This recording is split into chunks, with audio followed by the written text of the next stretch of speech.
뜻하지 않게 인생이 역전이 되기도 했고 매우 가슴 아픈 일도 일어나서 정신이 온전치 못하답니다. 어떤 이야기인지 궁금하시죠? 열심히 적을 테니 꼭 끝까지 들어주세요. 저는 조금 가난한 집에서 나고 자랐습니다. 부모님은 시장에서 채소 장사를 하는 상인이셨는데 거의 하루도 쉬지 않고 일하셨답니다. 다들 시장에서 일하면 돈을 잘 버는 줄 아시는데 저희 부모님은 그렇지 않았어요. 오래전부터 갚아오고 계시던 대출금과 저를 키우시는 돈을 제외하면 허리띠를 졸라매야 했다네요. 그렇게 평범보다 못한 환경에서 조금 어렵게 성장했지만 한 번도 부모님을 원망한 적은 결코 없습니다. 자식이라면 누구나 그러하듯이 부모님을 세상에서 가장 존경했죠. 건강하게 청소년 시기를 보낸 저는 대학에 들어가서 학자금 대출을 받아 공부를 했습니다.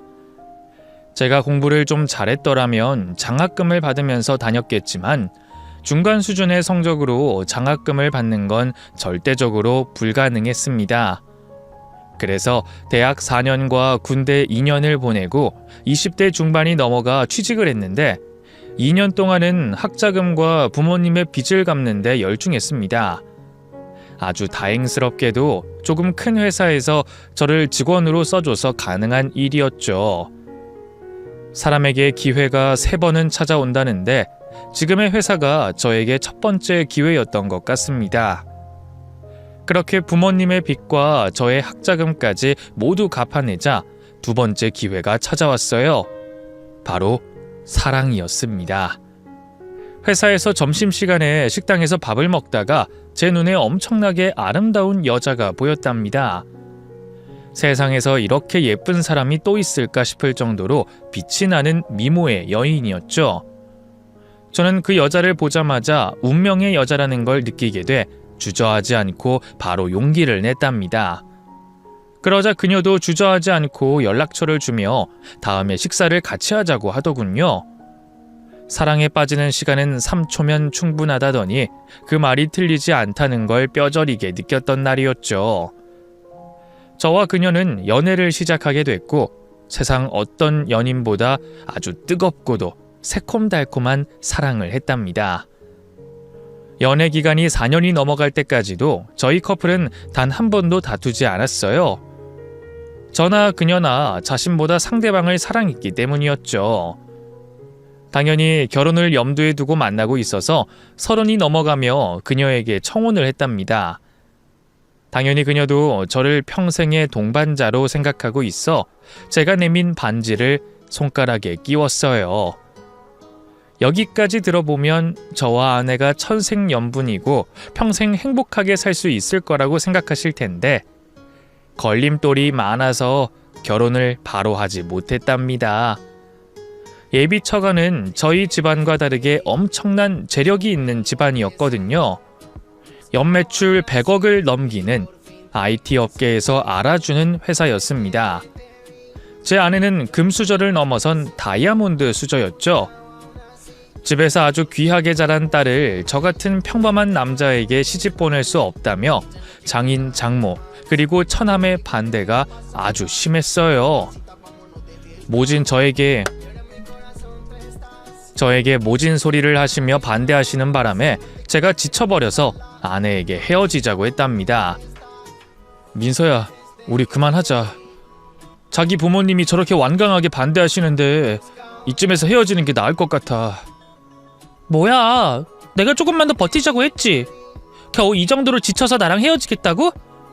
자기가 그랬지. 사랑에는 자존심이 없는 거라고. 우리 부모님이 아무리 모진 말 많이 해도 버틴다고 약속했잖아. 난 자존심이 상해서 헤어지자고 하는 게 아니야. 어쩌면 자기 부모님 말씀이 틀리지 않을 수도 있다는 생각이 들었다고. 사람은 끼리끼리 만나야 잘 산다는 말이 정답인 것 같단 말이야. 끼리끼리? 자기랑 나는 끼리끼리 아니었어? 겨우 돈이 많고 적은 걸로 사람을 급으로 매기고 판단하는 우리 부모님의 말을 수용한다는 거야? 자기 실망이다. 각서라고 난 죽어도 못 헤어지니까 내가 죽는 꼴 보고 싶지 않으면 무조건 날 책임져. 아내는 끝까지 저와 결혼하겠다며 처부모님의 반대에 조금도 흔들리지 않았답니다. 이렇게 제가 처가 식구들에게 무시와 괄시, 막말을 많이 들으며 지내는 걸 부모님도 알고 계셨어요. 장모님이 저희 집에 직접 찾아와서 저에게 쌍욕을 하며 아내와 헤어지라고 고래고래 소리를 지른 적이 있었거든요. 저희 부모님은 처음에 처부모님과 똑같이 결혼을 반대했지만 저와 아내의 진심 어린 사랑을 알게 되시며 응원해 주시기로 결정하셨답니다. 그렇게 아내와 저는 처가 식구들을 설득하기 위해 1년의 시간을 힘들게 보내게 됐는데 처부모님도 지쳤는지 저희 부부를 인정해 주시기로 했답니다. 죽어도 헤어지지 못한다는 걸 느끼셨는지 두 손 두 발 들고 마신 거죠. 그래서 연애 4년과 결혼 승낙을 받기까지 1년을 더하여 5년 만에 아내와 결실을 맺게 됐어요. 상견례를 치르기 위해 고급 식당으로 부모님을 모시고 나갔는데 처부모님은 반가운 인사 대신 바로 본론으로 들어가셨습니다. 장모님이 엄마를 위아래로 훑어보시며 애들 신혼집은 어디로 하실 거죠? 저희는 강남에 있는 아파트 아니면 무조건 싫습니다. 알아서 맞춰주세요. 라고 어려운 요구를 하셨답니다. 엄마와 아버지는 난감한 표정을 지으며 당장 그럴 만한 형편이 안 되니 조금 눈을 낮춰주시면 안 되냐고 했더니 바로 신경질을 부리더군요. 내가 이래서 없는 집안하고 사돈 맺기 싫다는 거야. 벌써 시작부터 대화가 안 되잖아. 평생 강남에서 살아온 내 딸이 수준 떨어지는 동네에 신혼집을 얻는 건 말도 안 되는 일이라고. 민서야, 아직 늦지 않았다. 이런 집안의 며느리로 들어가고 싶으냐? 엄마, 난 승준 씨랑 함께라면 골방에서 살아도 좋아. 그러니까 우리 시부모님한테 말 조심해. 엄마가 무시해도 되는 그런 분들 아니라고. 그리고 엄마 아빠한테 손 벌리지 않고 결혼한다는 말 못 들었어? 그거 진심이니까 내가 알아서 하게 내버려둬. 아이고, 아주 시댁 식구가 다 됐구만. 좋다. 네가 선택한 길이니 나중에 딴 말하지 마라.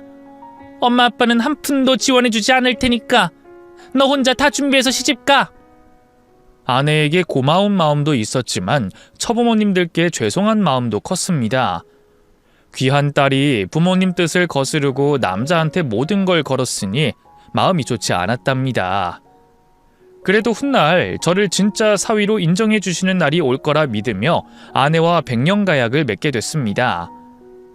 부모님이 보태주신 돈으로 서울 외곽에 있는 작은 빌라에 신혼집을 얻었고 혼수는 아내와 같이 마련했어요. 처부모님이 결혼을 허락하는 대신 아무것도 내어주지 않겠다고 조건을 걸었기 때문에 할 수 없이 제 명의로 대출을 받아 부족한 걸 모두 채웠답니다. 그리하여 처가에서 반대하는 결혼 생활을 시작하게 됐죠. 당연히 아내와 저는 천생연분이었으니 모든 것이 행복했습니다. 오랜 연애를 했음에도 눈만 마주치면 미소가 절로 지어졌고 손끝만 스쳐도 뜨겁게 달아올랐어요.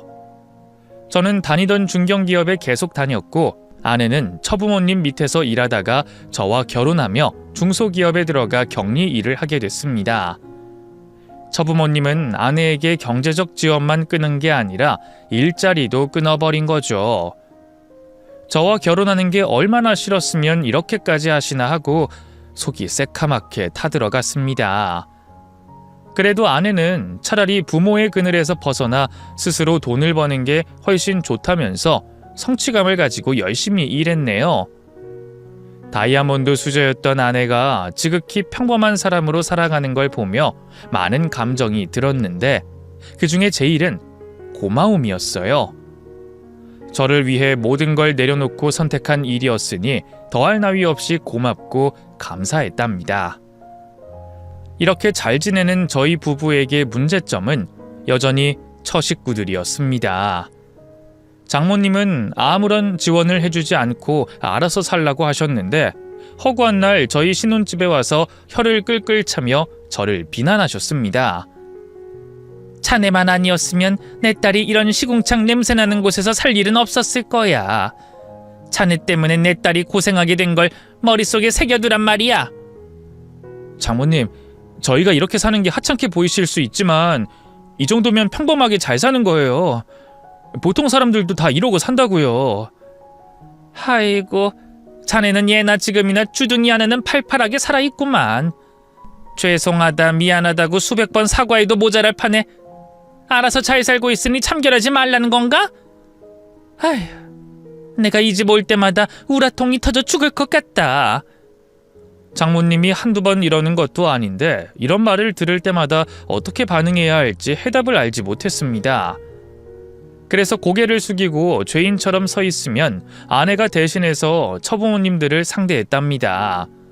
엄마, 그런 말 할 거면 도로 나가. 내 남편 무시하는 건 곧 나를 무시하는 거야.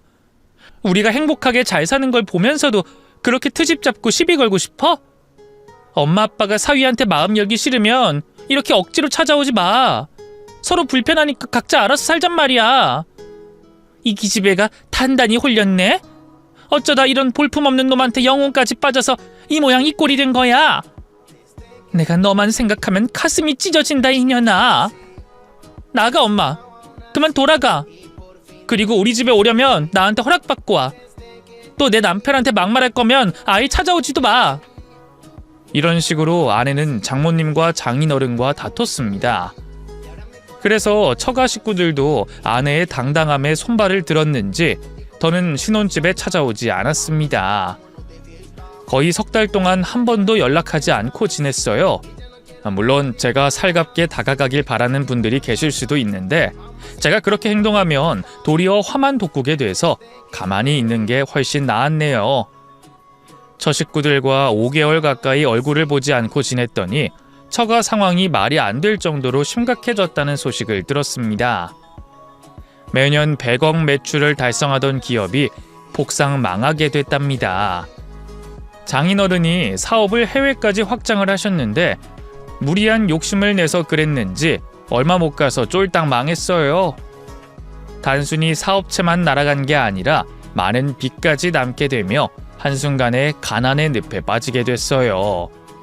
그래도 큰일을 하고 있던 장인어른이라 금세 일어나실 줄 알았어요.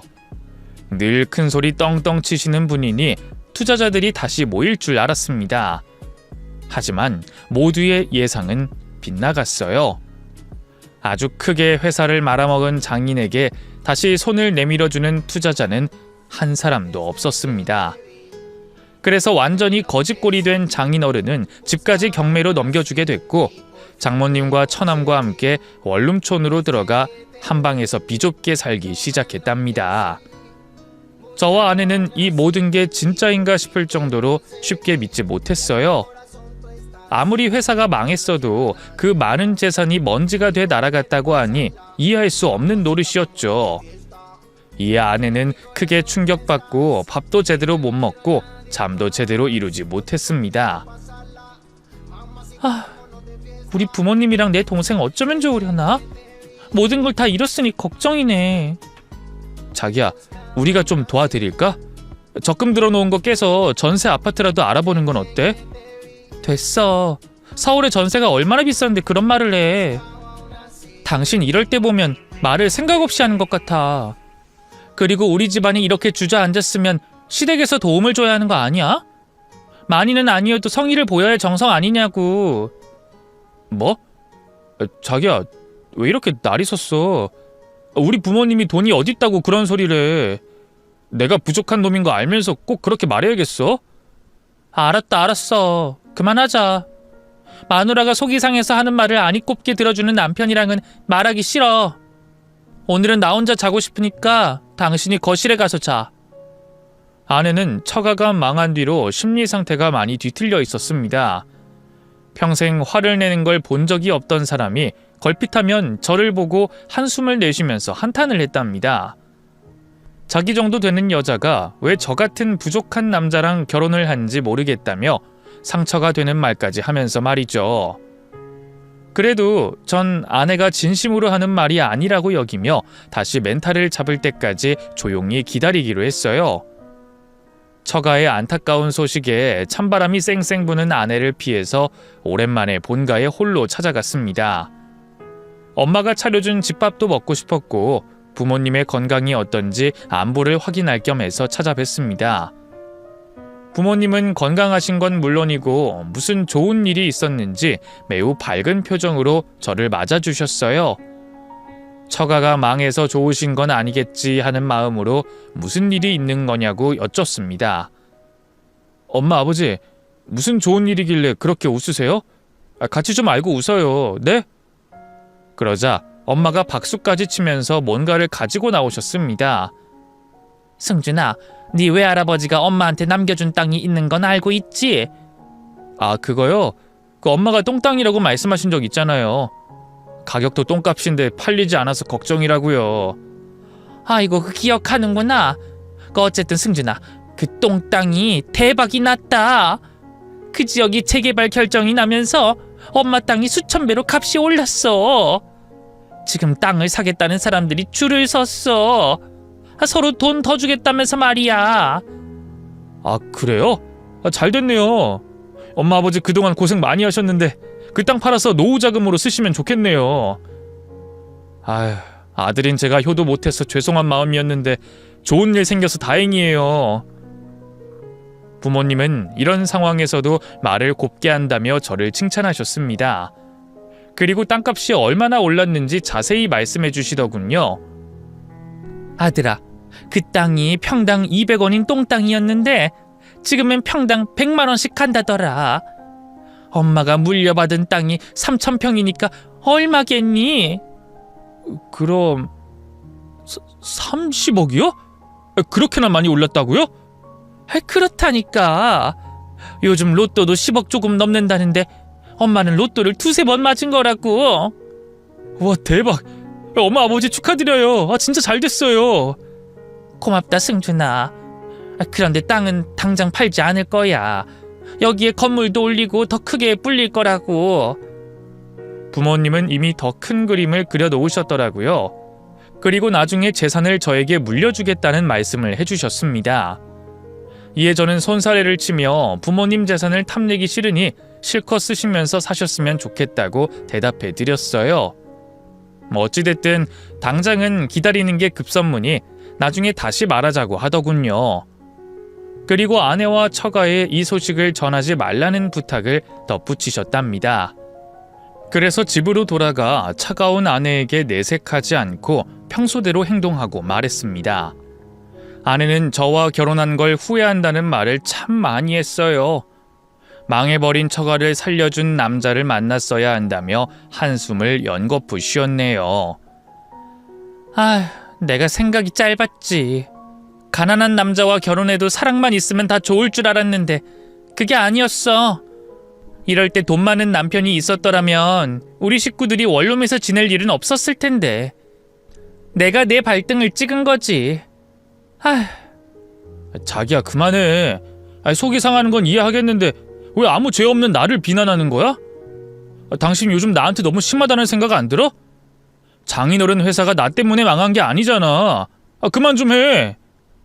제가 따끔하게 말하며 아내가 정신 차리길 바랬습니다. 하지만 아내는 그동안 보지 못했던 날카로운 눈으로 말하더군요. 아니, 당신 때문이야. 내가 결혼 잘못해서 이사단이 난 거라고. 집안에 식구 잘못 들여서 운이 다 한 거야. 그런 억지 좀 부리지 마, 여보. 나 당신 사랑해. 우리 전처럼 서로 아끼면서 살자. 헐뜯고 비난하지 말고 말이야. 제발 부탁이야. 그러자 아내는 눈시울을 붉히며 도망치듯 방으로 들어가 문을 쾅 닫아버렸습니다. 처가의 사업 실패와 재산 손실로 인해 부부 사이가 심하게 흔들렸네요. 그런 불편한 시간을 보내고 있던 중 처부모님과 처남이 저희 부모님을 찾아갔다고 연락이 왔습니다. 엄마는 놀란 목소리로 말씀하셨어요. 승준아, 네가 말했니? 엄마 땅이 재개발되는 거 말이야. 네가 말한 거야? 네? 아니요. 그동안 처가에 가지도 않았어요. 제가 그걸 말할 리가 없잖아요. 아니, 그런데 처가 식구들이 엄마가 땅 부자가 된 걸 알고 찾아왔다고요? 그래. 어떻게 알았는지 모르겠지만 어제 저녁에 찾아와서 4시간을 떠들고 갔다니까. 나더러 그 땅을 팔아서 투자해 달라더라. 1년만 쓰고 돌려준다면서 30억을 투자하라고 말이야. 돈이 급한 상황인 건 알겠는데 한두 푼도 아니고 땅값 모두를 내놓으라고 한 게 어이가 없더군요. 그래서 어떻게 하기로 했냐고 물었더니 다행히 엄마가 한 푼도 주지 않겠다고 하셨답니다. 장인 장모가 저에게 해준 게 하나도 없는 데다 매일같이 무시하고 막말한 걸 다 알고 계신데 그런 사람들에게 자신의 재산을 빌려줄 생각은 추호도 없다며 딱 잘라 말씀하셨다네요. 그제야 저는 안도의 숨을 내쉬었고 엄마한테 그 마음 절대 변치 말라고 부탁했습니다. 그러자 처식구들이 아내에게 이 사실을 전해 제 상황이 많이 곤란해졌습니다. 아내는 그 많은 재산이 생겼는데 왜 자기한테는 한마디도 없었느냐고 버럭 화를 내더라고요. 당신 진짜 웃긴다. 수십억 재산이 생겼는데 입도 뻥끗 안 하고 있던 거야? 내가 그 돈을 달라고 할까봐 말하지 않은 거니? 당신한테 진짜 배신감 느껴. 미안해. 그런데 그 돈은 내 재산이 아니라 부모님 거잖아. 나랑은 상관없는 땅이란 말이야. 웃기고 있네. 시부모님이 그 땅 나중에 물려줄 사람이 누군데? 바로 당신이잖아. 그리고 우리 집 상황 알고 있으면 도움 돼주려고 땅을 팔 생각을 해야 하는 거 아니야? 당신은 피도 눈물도 없어? 아내가 이렇게 변할 줄은 전혀 몰랐습니다. 언제는 저를 무시하는 처가와 가까이 하지 않고 우리의 행복만을 찾겠다고 했으면서 이제는 쫄딱 망한 처가를 살려야 할 사람이 저라고 하는 겁니다. 만약 처부모님이 저를 제대로 된 사위 대접하고 예뻐해 주셨더라면 마음이 흔들려 부모님께 부탁을 드렸을 수도 있겠죠. 하지만 단 한 번도 사람 취급을 해주지 않은 사람들에게 엄마의 재산을 떼어주고 싶은 마음은 눈꼽만큼도 없었습니다.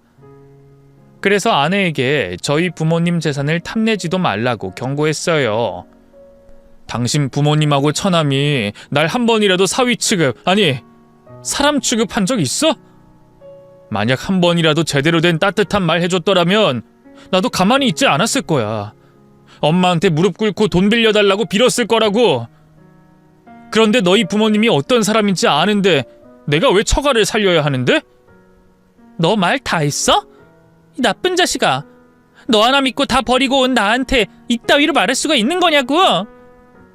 이제 보니 왜 가정 환경이 중요한 줄 알겠다. 넌 인성 쓰레기에 이기주의자라고. 멋대로 짓거려라. 그래봐야 내 마음은 절대 변하지 않으니까. 네 부모님한테 전해. 우리 부모님 재산에 눈독 들이지 말라고. 너도 마찬가지고. 아내는 분을 이기지 못하고 집안에 집기를 집어던지며 난리를 치더군요. 어쩌다 천생연분이었던 저희 부부가 이 모양이 됐는지 가슴이 아팠습니다. 그래도 저희 부모님 재산을 건드리는 건 있을 수 없는 일이었답니다. 제가 이렇게 강하게 안 된다고 했더니 처가 식구들이 평일 저녁에 신혼집으로 들어와 아수라장을 만들며 고래고래 쌍욕을 해댔습니다. 장인어른과 장모님은 엄마 땅을 팔아서 자기들에게 투자해야 하는 게 바람직한 일이라고 말씀하시더군요. 사람 구실 못하는 자네를 우리가 받아준 건 모르나? 내 딸이랑 결혼해서 살게 해줬으면 고마워서라도 성의를 보여야 하는 게 인지상정 아니냐고. 이보게 박서방, 길게 말할 거 없다. 얼른 자네